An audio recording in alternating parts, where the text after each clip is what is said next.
con todo y la rabieta de la Consejería Jurídica de la Presidencia, que en la víspera intentó amagar a la Suprema Corte de Justicia acusándola de invasión de facultades del Poder Legislativo si invalidaban las primeras reformas electorales de López Obrador. Ayer los ministros votaron, por contundente mayoría de 9 votos contra 2, por la anulación de la primera parte del llamado Plan B, argumentando, con matices y diferencias entre sus razonamientos jurídicos, que no se cumplieron los requisitos de deliberación y conocimiento suficiente de las iniciativas para todas las fracciones políticas del Congreso, por lo que se violentaron principios legales y constitucionales que debe observar el Poder Legislativo a la hora de legislar.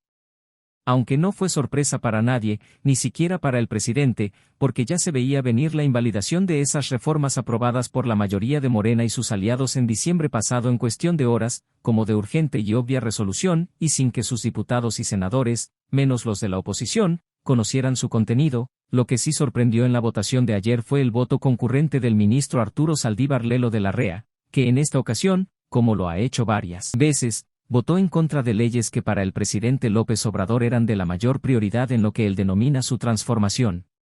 Saldívar argumentó no coincidir con todas las interpretaciones de su colega Pérez Dayán, pero reconoció que la rapidez y prisas con que se aprobaron dichas reformas generaron un efecto corruptor en el proceso legislativo porque el Congreso no permitió analizar y discutir a fondo su contenido.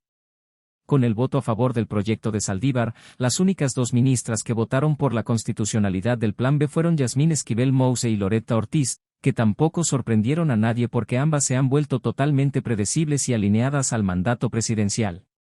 En cambio, la ministra Margarita Ríos Farjat, que votó por la inconstitucionalidad, hizo una de las mejores argumentaciones defendiendo las facultades de la Corte como árbitro constitucional para resolver disputas y diferencias entre los actores políticos y para revisar la constitucionalidad de procesos legislativos, sin que eso signifique invadir a otro poder. La invalidez de un proceso legislativo no entraña juicios respecto a los méritos constitucionales de las normas que emanaron de ese proceso. Esta Suprema Corte está para servir a la sociedad, haciendo cumplir la Constitución y las leyes que de ella emanen. Me parece que ahí radica no solo el equilibrio de poderes de la Unión, sino también nuestra serenidad frente a infundios y rumores. Como sucede con cualquier árbitro, nuestras decisiones gustarán a algunos y disgustarán a otros. Celebro que eso sea posible, porque da cuenta del fortalecido pluralismo de nuestra nación, dijo la ministra Ríos Farjat al razonar su voto.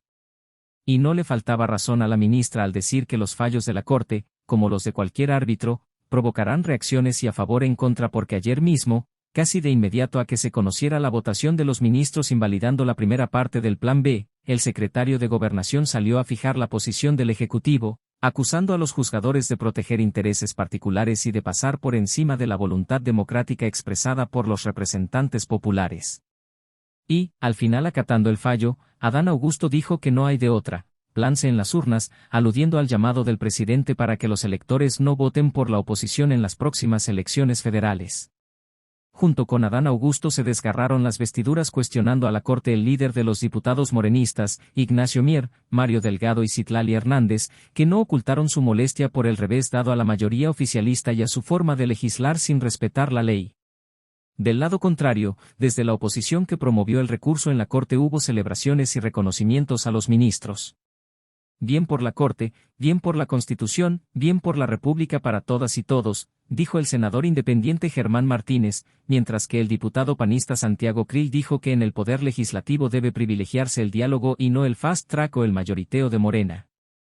Lorenzo Córdoba consideró el fallo como un encomiable ejercicio de autonomía frente a inaceptables presiones del poder, mientras que el exministro José Ramón Cosío dijo que, con este fallo, la Corte mantuvo la congruencia con los precedentes. Pero de todas las reacciones la más esperada es sin duda la del presidente López Obrador, que seguro hoy por la mañana, en su conferencia, volverá a tronar contra los ministros y la Suprema Corte y seguramente tampoco sorprenderá a nadie al repetir su retahíla de adjetivos con los que suele etiquetar a los representantes del Poder Judicial que no se someten a sus designios, mandatos y prioridades.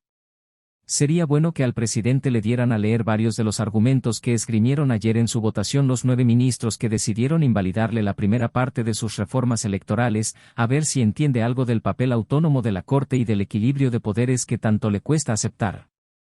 Y si el entripado presidencial es fuerte, más vale que los médicos militares que cuidan al presidente le vayan recetando dosis más altas del amlodipino que él mismo les recetaba a sus contrincantes en campaña, porque si ya le anularon la primera parte, es casi seguro que con el mismo criterio, la Corte vuelva a invalidarle el segundo paquete de su Plan B en las próximas semanas.